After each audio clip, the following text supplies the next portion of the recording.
Hello guys, welcome again to my channel. Hope you've had a good day or a good evening, or whether is in the night. Hope you will have a wonderful night.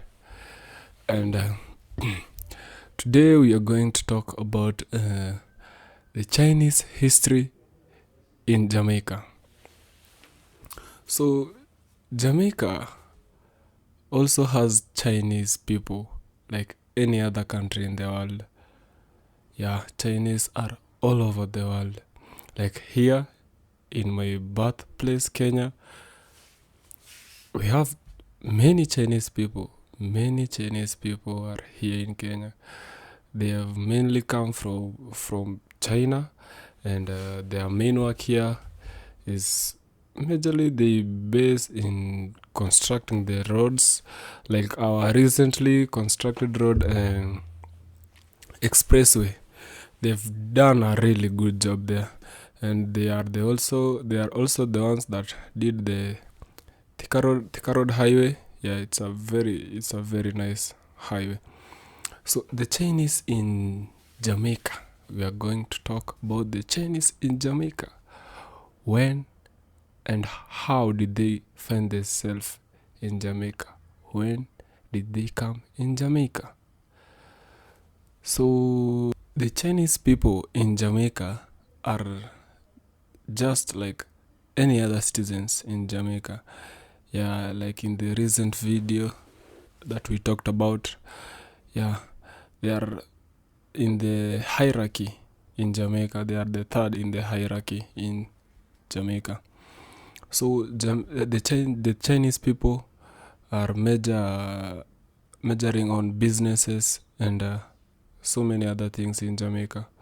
So before I go on, I want us to look at this video and let's hear and listen to what our sister is going to tell us. Then we'll come back and talk more about the Chinese.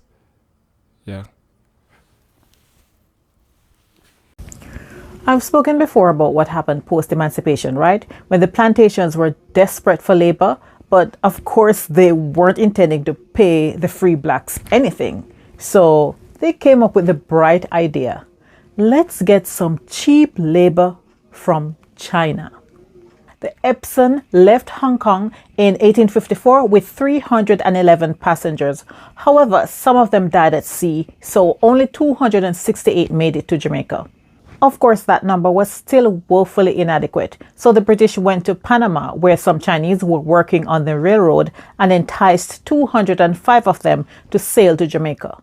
Perhaps harvesting cane was just not their thing, because shortly after arrival, a great many of them died. Cholera was said to be the culprit, and the ones that were still alive were suffering from ill treatment from the planters. A second ship, the SS Prince Alexander in 1884, brought more Chinese to the island.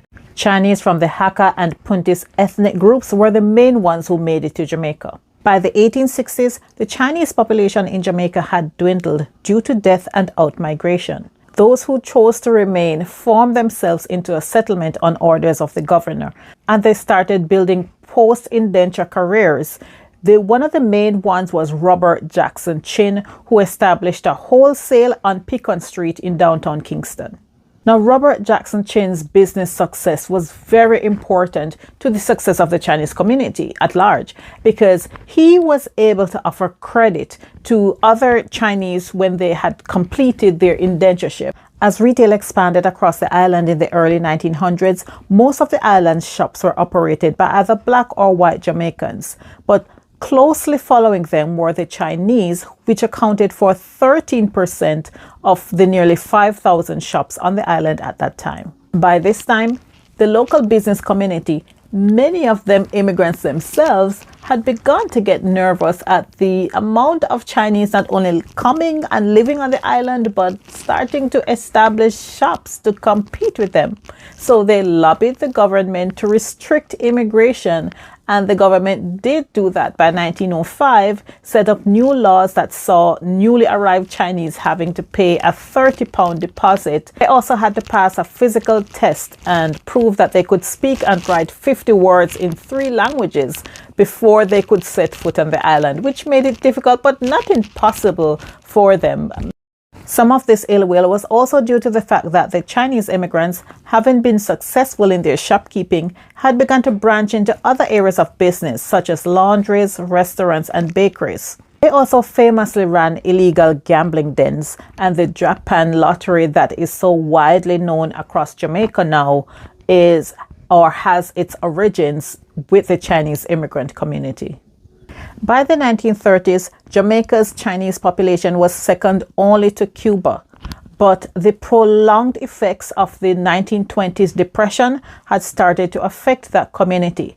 And as the economy in Jamaica grew worse and more Jamaicans, some of whom were working overseas, were being sent back home, then a little bit of anger started to turn towards the Chinese community. In a subsequent video, I'll talk about the Chinese riots of 1918, but the community has long faced criticism, not just of the way it does business, but that some of these business practices are exclusionary in a country where they claim to be part of the community and also depend on the community for their economic success. For example, in the 1940s, the community was criticized for having these communal banking systems wherein they banked with each other, and these kind of banking and credit excluded the larger community. There was also criticism that their gambling activities, the Drapan game and other gambling activities, were exploitative of the African Jamaican population, and they were not making any contributions in the form of taxes to the country's revenues. Now, with these shops, the Chinese seem to be well integrated into the local community, but then eventually racism comes in. See, a lot of these Chinese immigrants were male, and so they intermarried with Jamaican women of African descent. And then they started to raise questions in the community when they had children, because some members of the community thought that there is no way that these mixed children can qualify as Chinese. This disapproval of mixed marriages was not reserved for only Black Jamaicans. There was one report of an Albert Chang who in 1946 died and left a will that disavowed the children of his white son-in-laws and saying that they were outside of the pure Chinese race. Their insistence on maintaining their Chineseness has at times created odds between the Chinese community and other ethnic groups on the island. Some of the criticism towards the Chinese community is really directed at confronting them with the question of whether they are Jamaican Chinese or Chinese Jamaicans. Through the establishment of the Chinese Benevolent Association and the Chinese Public School and even Chinese language newspapers, Jamaican Chinese were able to not only educate their children into their history and heritage, they were free to establish these social networks through which they were able to access credit from each other and set up their shops, in addition to providing funding and support to newly arrived from China. As an immigrant group, the Chinese Jamaicans are highly successful, and it's often said that if they can do it, why can't African Jamaicans, Black Jamaicans unite and do the same for our community? And there are 2 reasons for that. One, they're a smaller group. It is much easier for a group of 5,000, 10,000 people to organize and unite and make decisions to assist each other than it is for 1.5, 1.8 million people to unite, to organize and do the same thing. The larger the group, the harder it is to make such decisions. The second, and perhaps the most important thing, and sadly the one that people keep forgetting whenever they make these comparisons, is that every other ethnic group, with the exception of African Jamaicans, have been given the opportunity to establish themselves economically.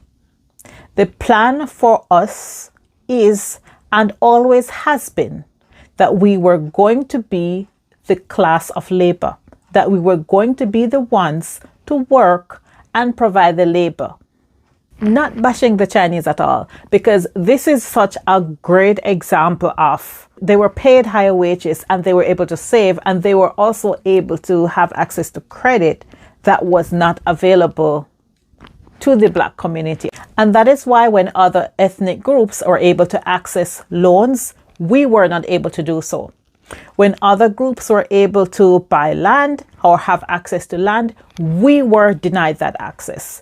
Everything that other groups have always, from the beginning, had access to grow and build wealth was something that historically has been denied from us as a group. And that is an integral part of the conversation that has to be had, that has to be acknowledged whenever we raise these points. So the Chinese have been in Jamaica since the 19th century, when they were brought to the island as servants by the British after they abolished slavery in the West Indies. So the Chinese were brought to Jamaica after the abolition of slavery. So the whites, after slavery was abolished, they decided to bring the Chinese as cheap labor to Jamaica to work in their plantations. Yeah. In 1954, the Chinese laborers arrived in Jamaica from Panama, and they were 200 Chinese men and women as laborers who were brought from Panama to the island of Jamaica. In 1964, the British brought 200 Chinese men and women from Trinidad and British Guiana. And in 1984, they brought 680 Chinese men and women directly from China. Those 684, those that arrived in Jamaica. They brought more, but some died in the ocean while they were being transported. So the factors that influenced migration of the Chinese people to the island of Jamaica, the English plantation owners wanted to replace freed African slaves with cheap labor. They wanted to replace freed African slaves with cheap labor. The Chinese obviously accepted the money that the whites offered, and because the Africans who were slaves, they were already freed. They weren't in need of the whites' money, so the Chinese were there for cheap labor. That's why they were bringing more Chinese people to the island. And also, the Chinese people were known as hard workers. Although they were not as strong as the Africans, but they were known as hard workers. The Chinese people always worked hard, no matter what, because they knew that the harder they work, the more money they will get. Yeah. Chinese people were getting used to their new country, Jamaica. So they ended up marrying the locals who were blacks, the locals who were Jamaicans, the real Jamaicans. And they ended up getting children. Obviously, they will have gotten children sometime. So these children, they were called the Chinese Jamaicans. Some even call them the Jamaican Chinese. So as the Chinese got used to the island, they ended up bringing more Chinese to the island, more and more Chinese. And after working in the plantations and saving up some money, the Chinese men started opening their businesses. They had shops. Some even started their own retail shops. Yeah. And they were earning good money.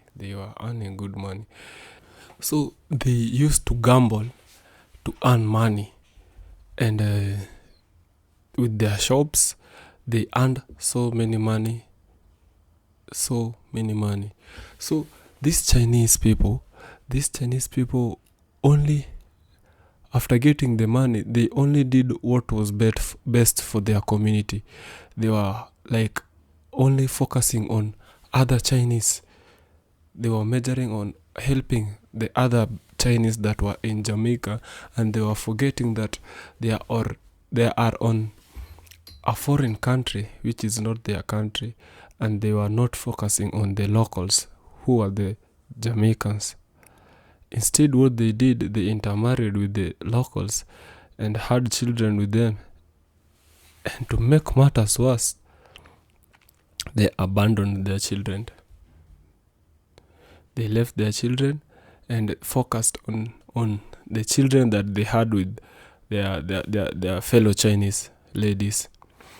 So even when it comes to when a Chinese guy had died, and it was time for him to divide his wealth, he left the black Chinese, which were the Jamaican Chinese, out. Why? Because he or she wasn't a pure breed. So they only focused on their own Chinese, not the black the Jamaican Chinese. No. What these Chinese people should have done is that they should have known that they are on a foreign country, and for you to be welcomed in a foreign country, you should blend in with the locals, know what they like and what they don't like. Yeah. And not all the Chinese right now currently lives in Jamaica. Some fled Jamaica, some went to America. Many of the Chinese who worked in Jamaica in the Jamaican plantation ran to the US. Some went back to their country, and some even were killed by the locals in Jamaica because of how they used to treat the locals. Yeah. And I hope you've enjoyed my content, and don't forget to subscribe and comment and like and share my channel to your fellow friends. Thank you. Until next time.